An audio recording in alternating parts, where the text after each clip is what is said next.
So guys, जैसा कि हमने पिछले एपिसोड में देखा कि युवाओं वुतोंग से मिलने के लिए गया था, पर ठीक होने के बाद से उसकी पुरानी सारी यादें जा चुकी थी और वो अकेली कहीं दूर रहने लगी। वुतोंग के ठीक होने की खुशी में युवाओं अपनी माँ की कब्र पर फूल चढ़ाने के लिए गया था। फिर अब हम युवाओं को देखते हैं, उसने अपनी माँ की कब्र पर फूल चढ़ा दिए। वो कहता है कि अब आपको फिक्र करने की जरूरत नहीं, मैं सबके सामने साबित कर दूंगा कि मैं व्हाइट टाइगर ड्यूक से ज्यादा ताकतवर हूँ। पूरी दुनिया को पता चल जाएगा कि मैं भी वो कर सकता हूँ जो दाई हाओ कर सकता है, और एक दिन मैं दोबारा व्हाइट टाइगर ड्यूक मिशन में आकर साबित करूंगा कि आपके साथ जो कुछ भी हुआ वो सही नहीं था। ये कहकर वो वहाँ से चला जाता है। रास्ते में उसे पता चलता है कि स्टार लुओ एम्पायर की आर्मी सन मून एम्पायर से वॉर करने के लिए नए सोल्जर्स को आर्मी में ले रहे हैं। बहुत सारे लोग आर्मी को ज्वाइन करने के लिए चले गए। युवाओं दाई हाओ की बराबरी करने का ये मौका अपने हाथों से नहीं गंवाना चाहता था, इसीलिए वो तांग डोंग नाम की नकली आईडी बनाकर आर्मी में शामिल होने के लिए चला गया। आर्मी ऑफिसर उसे कहता है कि टेस्ट पार करने के लिए तुम्हें पत्थर को उठाना होगा, पर अब सिर्फ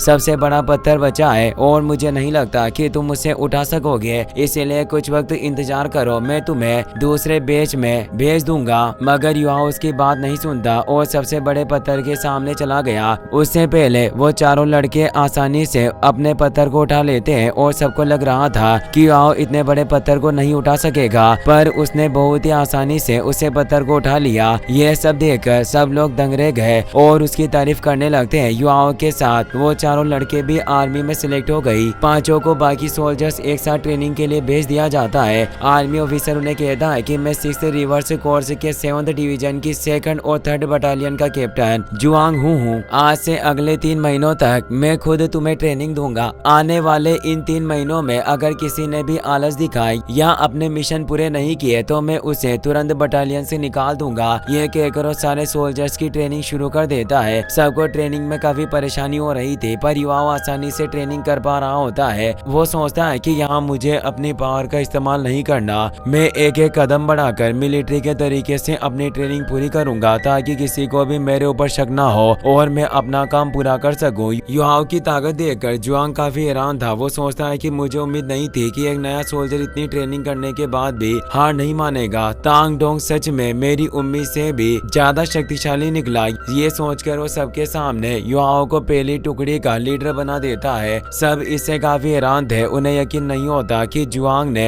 ट्रेनिंग के पहले ही दिन उसे टुकड़ी का लीडर बना दिया। रात को सारे सोल्जर्स अपने बिस्तर पर जाकर आराम करने लगे। युवाओं वहाँ आकर कहता है कि आज हमने एक साथ मिलिट्री को ज्वाइन किया है, इसीलिए आज से हम सब भाई होंगे और वॉर में फाइट करने के लिए हम दूसरी बटालियन के सोल्जर्स से बेहतर बनना होगा। मैं चाहता हूँ कि हम सब आगे बढ़ने में एक दूसरे की मदद करें, क्योंकि एक दूसरे के साथ देने पर ही हम आसानी से आगे बढ़ सकेंगे। सोल्जर्स को उसकी बातें काफी ज्यादा पसंद आती है और वो एक साथ मिलकर आगे बढ़ने के लिए तैयार हो गए, पर एक मोटा लड़का उसकी बातों से खुश नहीं था। वो कहता है कि हम सब ने आज ही मिलिट्री को ज्वाइन किया और तुम आते ही हमें ज्ञान देने लगे। आखिर तुम अपने आप को समझते क्या हो? खुद को ज्यादा महत्व मत दो, मैं तुम्हारे कहने पर कुछ नहीं करने वाला। सबको लग रहा था कि मोटा लड़का युवाओं को परेशान करेगा और वो युवाओं को दूर धकेलने की कोशिश भी करता है, पर मोटे लड़के के अंदर इतनी ताकत नहीं थी कि वो युवाओं को अपनी जगह से हिला भी सके। उसे समझ में आ गया था कि वो युवाओं का सामना नहीं कर सकता, इसलिए बहाना बनाकर वहां से जाने की कोशिश करता है, लेकिन युवाओं ने उसका हाथ पकड़ लिया। मोटे लड़के को इससे बहुत ही ज्यादा गुस्सा आता है और उसने युवाओं पर हमला कर दिया, पर युवाओं के लिए वो सिर्फ एक कमजोर इंसान था। वो आसानी से उसका हाथ पकड़कर उसे जमीन पर गिरा देता है, जिससे उसकी हालत खराब हो गई। यह देखकर सारे सोल्जर्स के होश उड़ गए। उन्हें यकीन नहीं होता कि युवाओं ने अपने शरीर के साथ उस मोटे लड़के को उठाकर जमीन पर पटक दिया। युवाओं सबसे कहता है कि मैं तुम्हें अच्छी तरह से समझाने की कोशिश कर रहा था, पर लगता है कि तुम्हें शांति से चीजों को नहीं समझ सकते। खैर, अब जब तुम शांति से मेरी बात नहीं मान रहे तो मैं तुम्हें बताना चाहता हूँ कि मैं हमारी पहली टुकड़ी का लीडर हूँ, इसीलिए तुम्हें ना चाहते हुए भी मेरे ऑर्डर मानने होंगे। ये बात सुनकर सोल्जर्स अपने बिस्तर से उठकर युवाओं को रेस्पेक्ट देते हैं और उसके सारे ऑर्डर मानने के लिए तैयार हो गई। मोटा लड़का भी काफी घबरा गया था और दोबारा उसके सामने बोलने की हिम्मत नहीं करता। युवाओं कहता है कि मैं अपनी पावर का गलत इस्तेमाल नहीं करना चाहता और मैं तुम्हें परेशान भी नहीं करूंगा। मैं चाहता हूं कि तुम सब शांति से अपनी ट्रेनिंग पर ध्यान दो और साथ रहो। खैर, अब काफी रात हो चुकी है, इसलिए चुपचाप सो जाओ। सारे सोल्जर्स और मोटा लड़का चुपचाप सो जाते हैं। अगले दिन युआओ और उसका सौतेला भाई दाओ लुओ ली सुबह जल्दी उठकर ट्रेनिंग ग्राउंड में चले गए, पर युआओ और लुओ ली ने बचपन के बाद से एक दूसरे को नहीं देखा था, जिस वजह से एक दूसरे को नहीं पहचान सके। युआओ सोचता है कि कल रात मैंने इस सोल्जर के अंदर सोल पावर को महसूस किया था, पर मुझे समझ में नहीं आ रहा है कि आखिर ये एक सोल मास्टर होकर एक सोल्जर बनकर यहाँ ट्रेनिंग क्यों कर रहा है। कहीं ऐसा तो नहीं है कि ये भी मेरी तरह कोई काम करने के लिए यहाँ आया है। पहली टुकड़ी के कुछ सोल्जर्स को ट्रेनिंग ग्राउंड आने में काफी देर हो गई थी, इसीलिए जुआंग पूरी टुकड़ी को दिन भर हाथ में पत्थर लेकर स्क्वाड पोजीशन में बैठने की सजा देता है। शाम होते होते लगभग सारे सोल्जर्स ने हार मान ली। युआओ और लुओ ली के अलावा कोई खड़ा नहीं था। कुछ वक्त बाद 3rd बटालियन कमांडर जू यून वहाँ आती है। उसे देखकर वो सोल्जर एकदम खुश हो गया और उसकी हार्ट बीट भी बढ़ जाती है। युआओ को समझ में आ गया था कि वो सोल्जर जू यून को पसंद करता है। जुआंग बताता है कि तुमसे जो कोई भी ट्रेनिंग पूरी कर लेगा उसे कमांडर जू यून के साथ रहने का मौका मिलेगा। जू यून पहली टुकड़ी के बारे में पूछकर वहाँ से चली गई। जुआंग युआओ को फर्स्ट टीम का कैप्टन और लुओ ली को डेप्यूटी कैप्टन बना देता है ताकि वो टीम को अच्छी तरह से ट्रेनिंग करवा सके। वो लुओ ली को उसके नाम से बुला रहा था, जिससे युआओ दंग रह गया। रात में उसे पुरानी बातें याद आती है जब वो व्हाइट टाइगर ड्यूक मेंशन में रहता था। दाई हाओ की पहली बीवी ने युआओ और उसकी माँ यूनर को मेंशन से बाहर निकाल दिया, इसीलिए दोनों एक झोपड़ी बनाकर मेंशन से बाहर रहने लगे। लुओ ली बटरफ्लाई को पकड़ते हुए युआओ से जा टकराया, जिसकी वजह से वो दोनों नीचे गिर जाते हैं। लुओ ली की माँ वहाँ आकर यूनर से माफी मांगती है, यहाँ तक कि वो उसे कुछ पैसे भी देती है ताकि वो युआओ का अच्छी तरीके से ध्यान रख सके। यूनर वो पैसे नहीं लेना चाहती थी। लुओ ली की माँ कहती है कि तुम्हें फिक्र करने की जरूरत नहीं, मैं किसी को इस बारे में नहीं बताऊंगी। मैं चाहती हूँ कि तुम युआओ का अच्छी तरह से ध्यान रखो और अगर तुम्हें किसी चीज की जरूरत हो तो तुम मुझे बता सकती हो। वो लुओ ली से भी युआओ को ब्रदर कहलवाती है। इससे युआओ और यूनर को काफी अच्छा लगा। लुओ ली और उसकी माँ ड्यूक मेंशन के उन चुनिंदा लोगों में से थे जो युआओ और यूनर के साथ अच्छा बर्ताव करते। युआओ लुओ ली से मिलने के लिए जाता है। वो आधी रात को भी अकेला प्रैक्टिस कर रहा था। युआओ से कहता है कि अगर मैं गलत नहीं हूँ तो या तो तुम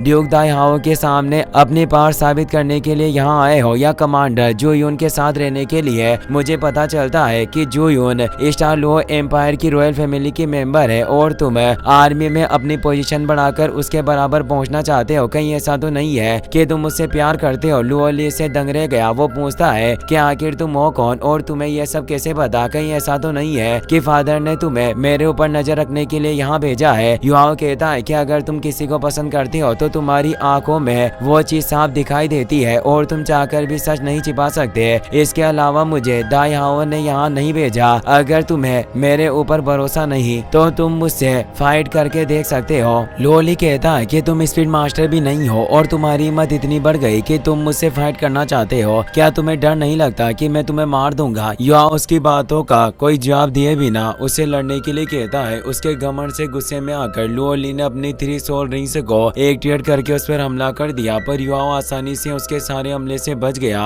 वो अपने सबसे कमजोर हमलों का इस्तेमाल करके उसे पीटने लगता है। लुओ ली को इससे काफी गुस्सा आता है और उसे जोरदार मुक्का मारने लगा, पर युआओ अपने पैर की मदद से उसे रोक देता है। वो कहता है कि क्या तुम्हें सच में ऐसा लगता है कि अपनी इन स्किल्स की मदद से तुम मेरा मुकाबला कर सकते हो। तुम्हारी बातें सुनकर लग रहा था कि तुम काफी ताकतवर होगे, पर अब लगता है कि तुम सिर्फ बातें बड़ी बड़ी कर सकते हो। ये कहकर लात मारकर उसे दूर गिरा देता है। लुओ ली को बहुत ही ज्यादा गुस्सा आ रहा था और अपनी मार्शल सोल व्हाइट टाइगर को एक्टिवेट कर लेता है। वो अपनी white tiger Vajra transformation soul skill को एक्टिवेट करके उससे लड़ने लगा। युआओ इससे काफी हैरान था। वो सोचता है कि मुझे यकीन नहीं हो रहा कि लुओ ली की मार्शल सोल पूरी तरीके से स्पिरिचुअल पावर से भरी हुई है। ऐसा लग रहा है कि उसकी मार्शल सोल मेंटल और सोल पावर के साथ जुड़ चुकी हो। यह सोचकर वो आसानी से लुओ ली के सारे हमलों से बचकर उसे दूर कर देता है। इससे लुओ ली के होश उड़ जाते हैं। वो कहता है कि आखिर तुम इतने ज्यादा कमजोर कैसे हो सकते हो जबकि तुम एक सोल मास्टर भी नहीं हो। वो कहता है कि ताकतवर बनने के लिए सिर्फ मार्शल सोल की जरूरत नहीं होती। खैर अभी तुम इन चीज को समझ नहीं पाओगे और बेहतर होगा कि तुम अपना सारा ध्यान मुझे हराने में लगाओ। लुओ ली गुस्से में उस पर हमला करने लगा। वो कहता है कि ऐसा नहीं हो सकता, मैं व्हाइट टाइगर ड्यूक का बेटा हूँ और मैं तुम्हारे जैसे मामूली इंसान से नहीं हार सकता। युआओ उस पर जोरदार हमला करता है जिसकी वजह से उसकी मार्शल सोल डीएक्टिवेट हो गई। युआओ उसे पैर के नीचे दबाकर पूछता है कि आखिर तुम जब तक व्हाइट टाइगर ड्यूक की परछाई में चिपकर रहोगे एक दिन तुम्हें खुद हकीकत का सामना करना पड़ेगा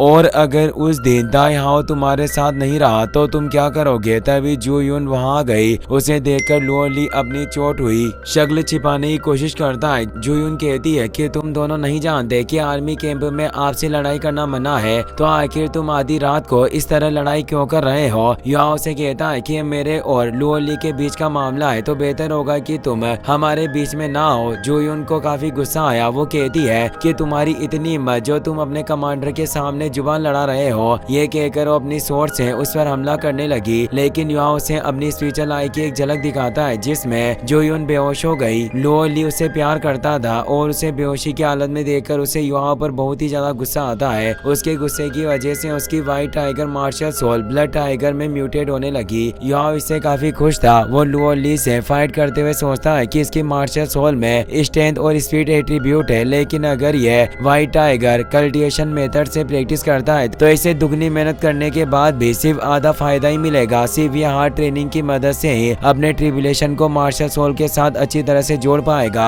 ये सोचकर वो लुओ ली की गर्दन पर हमला करके उसे बेहोश करके नीचे गिरा देता है। जो उनको होश आ गया था। वो पूछती है कि आखिर तुम हो कौन और लुओ ली को चोट क्यों पहुंचाना चाहते हो। कहीं ऐसा तो नहीं कि तुम सन मून एम्पायर के जासूस हो। युआओ कहता है कि तुम्हारी बातें सुनकर ऐसा लग रहा है कि तुम लुओ ली को पसंद करती हो। तुम्हारी तरह मैं भी किसी को पसंद करता था, पर अफसोस वो मुझे भूल गई। ये कहकर वो जूयून की तरफ बढ़ने लगता है। लुओ ली उसे जूयून को चोट न पहुंचाने के लिए कहने लगा। इसी के साथ ये एपिसोड यहीं पर खत्म हो जाता है।